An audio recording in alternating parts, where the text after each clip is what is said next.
మీకు మీ కుటుంబ సభ్యులకి నూతన సంవత్సర మరియు సంక్రాంతి శుభాకాంక్షలు. ఇట్లు నల్లమిల్లి రామకృష్ణారెడ్డి, తూర్పుగోదావరి జిల్లా అనపర్తి నియోజకవర్గం శాసనసభ్యులు. Nallamilli Manoj Reddy, Anaparthi TDP incharge.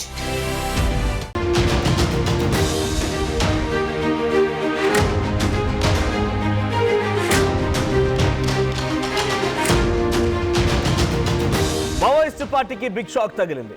Maoist party కీలక నేత బర్సీ దేవా హిడ్మా తర్వాత మావోయిస్ట్ పార్టీకి ఎవరున్నారంటే వినిపించేటువంటి పేరు ఇప్పుడు పోలీసు ఎటు లొంగిపోయింది. సో తెలంగాణ డీజీపీ శివధర్ ఎదుట లొంగుబాటు గురయ్యాడు బర్సీ దేవా. సో రేపు మీడియా ముందు ప్రవేశపెట్టే అవకాశం ఉంది. కొంతకాలంగా బర్సీ దేవా లక్ష్యంగానే పోలీసులు గాలింపు చర్యలు చేపడుతున్నారు. సో అందరికంటే ముందుగా ఆర్టీవీ చెప్పుకొచ్చింది, ఛత్తీస్గఢ్, ఆంధ్రప్రదేశ్, బీహార్, మధ్యప్రదేశ్, మహారాష్ట్ర ఈ రాష్ట్రాలన్నీ కూడా బీజేపీ పాలిత ప్రాంతాలు. సో అక్కడ కొంత చాలా తీవ్రమైన పరిణామాలు ఉన్నాయి. మావోయిస్టుల ప్రకారంగా, మావోయిస్టులు లేఖలు విడుదలైనటువంటి ప్రకారంగా వాళ్ళు భావిస్తున్నటువంటి ఒక ఆలోచన ఏంటంటే ఫేక్ ఎన్కౌంటర్స్. ఒకవేళ నిజంగా లొంగిపోవాలని వచ్చినా కూడా ఫేక్ ఎన్కౌంటర్లు చేపడుతున్నారు కాబట్టి తెలంగాణనే ప్రత్యామ్నాయంగా ఎంచుకున్నారు వారంతా కూడా. సో డెఫినెట్గా ఒక రాష్ట్రానికి సంబంధించిన పోలీసుల సహకారం లేకుండా కేంద్ర బలగాలైనా సరే వచ్చి ఒకరిని ఎన్కౌంటర్ చేయవు. కాబట్టి తెలంగాణ రాష్ట్రాన్ని ఎంచుకొని బర్సీ దేవా ములుగు అడవుల్లోనే ఇటీవల కాలంలో పర్యటిస్తున్నారనే విషయం ఆర్టీవీ చెప్పుకొచ్చింది. సో అనుకున్నట్టుగానే బర్సీ దేవా ములుగు అడవుల్లో పర్యటిస్తుండగా గాలింపు చర్యలు చేపట్టారు. కాబట్టి ఎలాగైనా కూడా నేను టార్గెట్ అవుతాను. హిడ్మా వాళ్ళ అల్లుడు దేవా, హిడ్మా మామ. సో మా మామనే హతమార్చారిక నేనెంత అనుకున్నాడేమో కానీ మొత్తంగా పోలీసు ఎటు లొంగిపోవడానికి సిద్ధమైపోయారు. సో తెలంగాణ డీజీపీ శివధర్ రెడ్డి ఎదుట లొంగిపోయాడు. రేపు బర్సీ దేవాని పోలీసులు మీడియా ముందు ప్రవేశపెట్టే అవకాశం ఉంది. సో కొంతకాలంగా బర్సీ దేవా లక్ష్యంగా పోలీసులు గాలింపు చర్యలు చేపట్టడమే బర్సీ దేవా ఈ డిసిషన్కి కారణమేంటి తెలుస్తోంది. సో మావోయిస్ట్ పార్టీలో అత్యంత కీలకమైన వ్యక్తిగా ఉన్నాడు బర్సీ దేవా. సో గెరిల్లా లిబరేషన్ ఆర్మీ చీఫ్గా బర్సీ దేవా విధులు నిర్వర్తిస్తున్నారు. ఆయుధాల సరఫరాలో దేవా అత్యంత కీలక పాత్ర పోషించారు. హిడ్మా స్థానంలో బాధ్యతలు స్వీకరించిన బర్సీ దేవా చాలా తక్కువ కాలానికే పోలీసు ఎటు లొంగిపోవడం సంచలనంగా మారింది. ఇక హిడ్మా అండ్ బర్సీ దేవా ఇద్దరు కూడా ఒకే గ్రామానికి సంబంధించిన వారు. సో పూవర్తి గ్రామానికి సంబంధించిన ఈ ఇద్దరు మామాళ్ళు, బంధువులు. అట్ ది సేమ్ టైం ఇటు దేవాకి గురువు కూడా హిడ్మానే. సో తన హిడ్మా దగ్గర శిష్యరికను తీసుకున్నటువంటి దేవా తన గురువును, తన మామనే హతమార్చారిక నేనెంత అనుకున్నాడేమో కాబోలు అందులో భాగంగానే ఇప్పుడు పోలీసు ఎటు లొంగిపోవడం చూస్తున్నాం. అయితే కేవలం దేవానే కాదు, దేవాతో పాటుగా మరికొంతమంది కీలక నేతలు కూడా లొంగిపోయారంట. రేపు వారందరినీ కూడా మీడియా ముందు ప్రవేశపెట్టే అవకాశం ఉంది. సో రేపు దేవా నిరాయుధాయంగా లొంగిపోతాడా లేకపోతే ఆయుధాలతో సహా వస్తాడా ఏంటనే చూడాలి.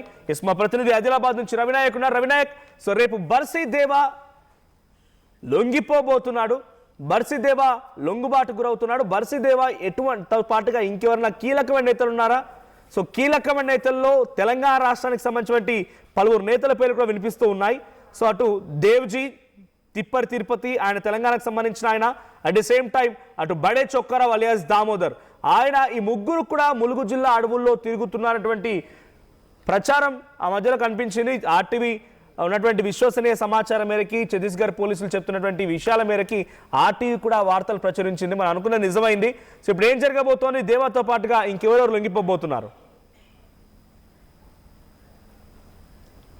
రైట్ రవినాయక్, బర్సీ దేవాతో పాటుగా ఇంకా ఎవరెవరు లొంగిపోబోతున్నారు? ఆర్టీవీ ఊహించినట్టుగానే, ఆర్టీవీకి ఉన్నటువంటి సోర్స్ ప్రకారంగానే వాళ్ళు తెలంగాణ రాష్ట్రాన్ని టార్గెట్గా ఎంచుకున్నారు. తెలంగాణ రాష్ట్రంలో దగ్గరైతేనే కొంత లొంగిపోవడానికి అవకాశం ఉంటుందనుకున్నారు.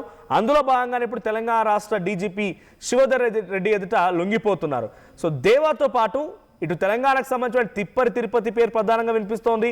అంటే ఆయన ముగ్గురు కలిసే ఉన్నారన్నమాట. అటు బడే చొక్కారావు పేరు కూడా వినిపిస్తోంది. సో ముగ్గురు లొంగిపోతున్నారా? కేవలం దేవా మాత్రం లొంగిపోతున్నాడా?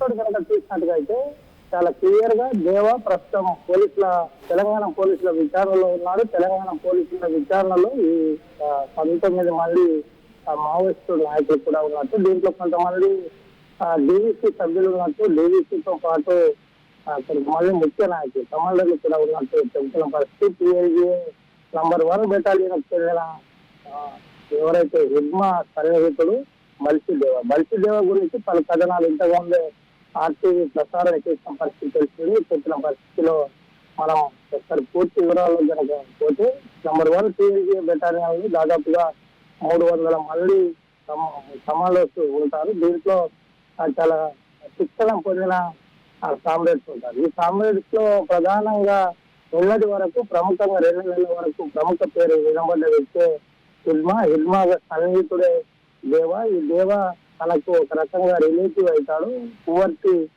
సుక్మా జిల్లా పువర్తికి చెందిన ఈ దేవ ఇంత తొందరగా పోలీసుల అదుపులో రావడం, పోలీసులు నిజంగానే అసలు ఏం జరిగిందనే కోణంలో కొంత ఛత్తీస్గఢ్ పోలీసులు విచారిస్తున్నట్టు కొంత తెలుసుకుంటున్నట్టు తెలిసింది. తెలంగాణ రాష్ట్రం డెఫినెట్ గా కొంత సందర్భాల్లో మేము వాళ్ళని గౌరవిస్తామనో లేకపోతే వాళ్ళకి సంబంధించినటువంటి కాంగ్రెస్ పార్టీ అధికార పార్టీకి సంబంధించిన పలువురు కీలకమైన నేతలు కూడా పలు సమావేశాలకు హాజరయ్యారు. రౌండ్ టేబుల్ కాన్ఫరెన్స్లో కూడా హాజరైపోయి నిజంగానే వాళ్ళు లొంగిపోతారంటే మేము స్వీకరిస్తాం.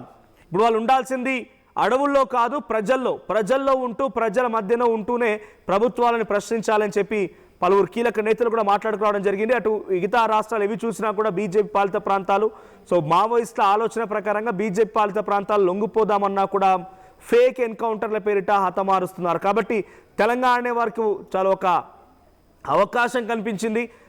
తెలంగాణ రాష్ట్రంలో లొంగిపోతే కొంత వాళ్ళకి సేఫ్గా ఉంటామనిపించింది బహుశా. అందుకే ఈ రకమైన డెసిషన్ తీసుకుంటూ తెలంగాణ రాష్ట్ర డీజీపీ లొంగిపోతున్నట్టు అర్థమవుతోంది.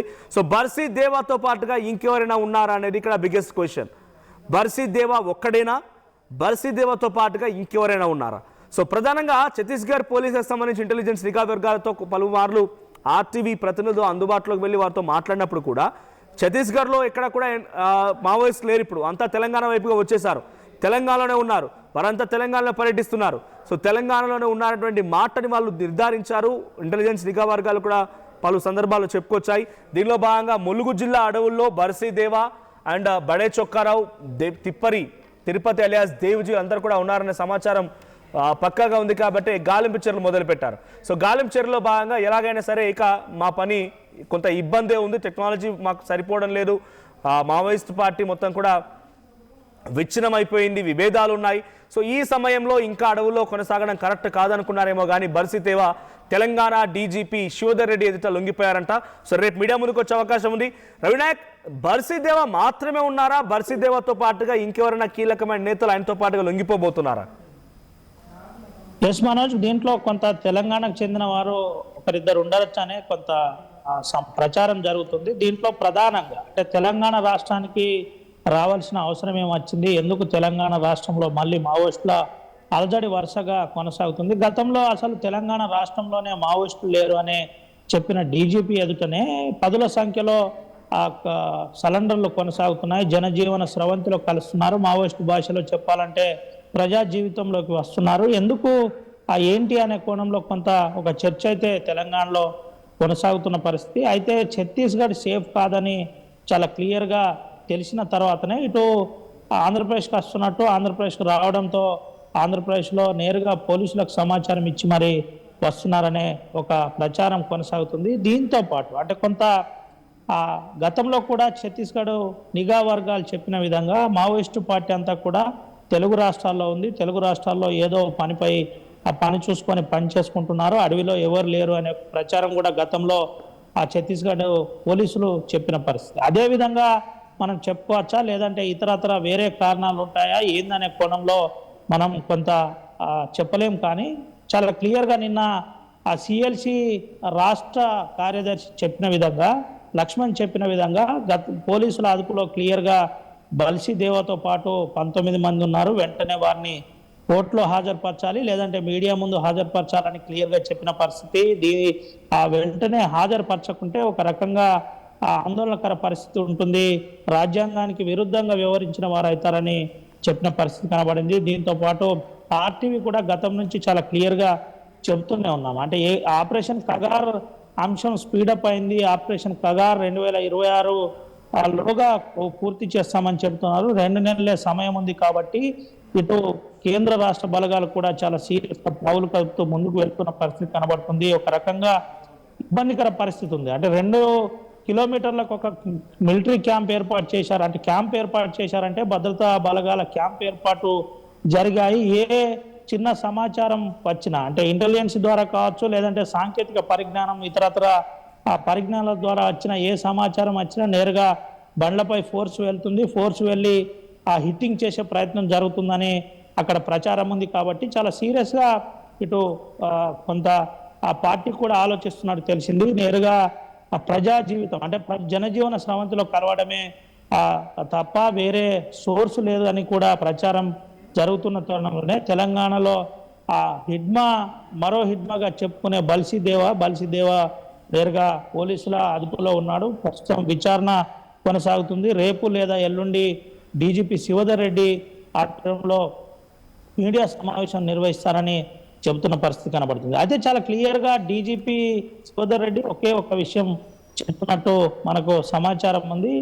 ప్రజా జీవితంలోకి రండి, ప్రజల సమక్షంలో పనిచేయండి, ఉద్యమాలు చేసుకోవచ్చు, భారత రాజ్యాంగానికి లోబడి మీరు పనిచేసుకోవచ్చు, ఎక్కడ ఎటువంటి ఇబ్బంది లేదు, తెలంగాణ పోలీసు ఎవరిని ఇబ్బంది పెట్టరు, మా ఉద్దేశం ఎన్కౌంటర్లు కాదు, మా ఉద్దేశం మార్పు అనేది చెబుతున్నట్టు తెలిసింది. దీంతో పాటు ప్రధానంగా గతంలో ఎవరైతే లొంగిపోయిన వారు ఉన్నారో వారితో కూడా ఎప్పటికప్పుడు మోటివేషన్ క్లాసెస్ వారితో మాట్లాడడం కావచ్చు, మాట్లాడి చెప్పడం కావచ్చు. ఇప్పుడున్న అంశాల్లో అంటే గతంలో ఉన్న సిద్ధాంతాలకు ఇప్పుడున్న పరిస్థితులకు చాలా మార్పులు వచ్చాయి. కాబట్టి వెంటనే జనజీవన స్రవంతిలో రావాలి, ప్రజల్లో ఉండి ఉద్యమాలు చేయాలని చేయడానికి మేము ఎక్కడ నిరాకరించాం. ఉద్యమాలు శాంతియుతంగా ఉండాలి, ప్రజాస్వామ్యబద్ధంగా ఉండాలని డీజీపీ చెబుతున్నట్టు మనకు తెలిసింది. పక్కాగా మనకున్న సమాచారం మేరకు నిన్న ఆర్టీవీ ఎక్స్క్లూజివ్ గా దీని తర్వాత ఆల్టర్నేట్ గా మావోయిస్ట్ పార్టీలో ఎవరి పేరు వినిపిస్తున్నారు అంటే మావోయిస్ట్ పార్టీ ఈ దెబ్బతో కంప్లీట్ జీరో ఇక అయిపోయింది అనుకోవాలా? మార్చ్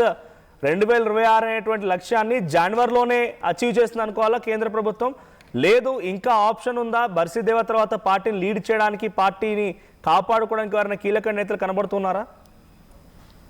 ఎస్ మనోజ్, అంటే ఒక రకంగా మావోయిస్టు పార్టీ ప్రభుత్వ రికార్డుల ప్రకారం ప్రభుత్వం దగ్గర ఉన్న అధికారిక లెక్కల ప్రకారం దగ్గర పడ్డదని చెప్పుకోవచ్చు. జనవరిలో బల్సిదేవతో పాటు నెంబర్ 1 బెటాలియన్లో కొంతమంది సరెండర్ అవుతున్నారంటే ఒక రకంగా క్లోజ్ అవుతుంది అని ప్రభుత్వ రికార్డులు చెబుతున్నాయి. దీంతో పాటు టాప్ క్యాడర్ ఒకే ఒక వ్యక్తి ఉన్నాడు, అది దేవ ఎవరైతే టాప్ క్యాడర్కి సంబంధించి ప్రస్తుత సెక్రటరీగా చెప్పుకునే ఎవరైతే ఉన్నాడో ఆ సెక్రటరీ మాత్రమే ఉన్నాడు. ఆ సెక్రటరీ తప్ప ఎవరు లేరు. అది Telangana secretary, Telangana party secretary తప్ప మరొకరు లేరు. ఒక 2-3 ఆధ్వర్యంలోనే పార్టీ ఆ కార్యకలాపాలు కొనసాగుతున్నాయని చెబుతున్న పరిస్థితి కనబడింది. మరి దేవ్జీ మాత్రమే ఇదంతా కోఆర్డినేట్ చేస్తున్నాడని గతంలో సరెండర్ అయిన వాళ్ళు కూడా చెబుతున్న పరిస్థితి. ప్రస్తుతం ఉన్న వ్యక్తులు దేవ్జీని ఎన్నుకున్నారు, దేవ్జీనే పార్టీ సెక్రటరీ, పార్టీ నడిపించేది దేవ్జీనే అనే ఒక ప్రచారం జరుగుతుంది. కాబట్టి తన తప్ప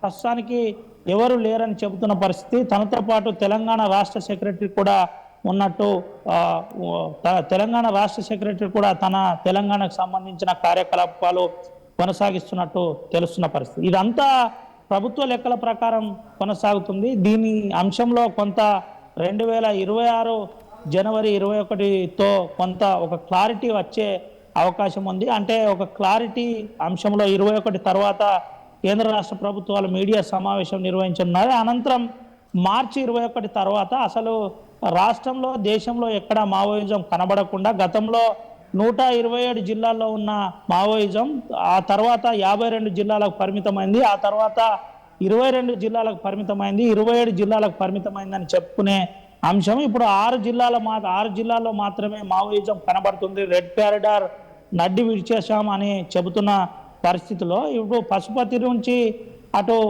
పశుపతి టు శ్రీకాకుళం వరకు కొనసాగిన రెడ్ కారిడార్ అంశం ఏదైతుందో ఆ అంశం ఏం జరిగింది అనే కోణంలో ఇంకా మీడియా సమావేశంలో కేంద్ర మంత్రి చెబితే తప్ప వాస్తవం తెలిసే పరిస్థితి లేదు. కాబట్టి ఒక రకంగా దేవ అరెస్టు సంచలనంగా మారింది. మావోయిస్టు పార్టీ కూడా కొంత తీరని లోటుగా చెప్పుకోవచ్చు. ఇటు దేవతో పాటు కొంతమంది తెలంగాణ డీజీపీ కంట్రోల్లో విచారణ కొనసాగుతుంది. ఈ విచారణలో ఎస్ఐబితో పాటు మరికొన్ని కీలక సంస్థలు విచారిస్తున్నట్టు మనకు సమాచారం ఉంది. ఏది ఏమైనప్పటికీ దేవ అరెస్టు సంచలనంగా మారింది అన్నది. Right, thank you Ravinayak. So మొత్తంగా బర్సిదేవ మావోయిస్టు పార్టీ కీలక నాయకుడు, ప్రస్తుతానికి హిడ్మా తర్వాత మావోయిస్టు పార్టీని కాపాడగలిగేటువంటి ఒక వ్యక్తిగా బర్సిదేవ పేరు వినిపించింది.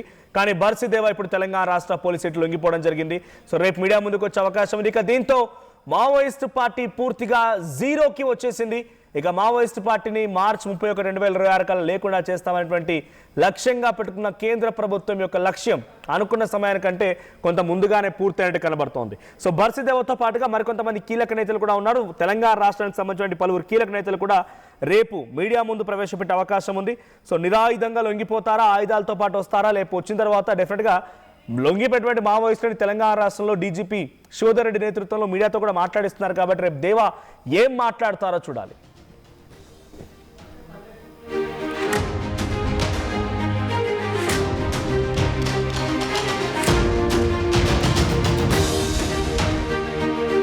Local to global news at your finger tips. మీ చేతిలో ఒక ఆయుధం. Download R TV app.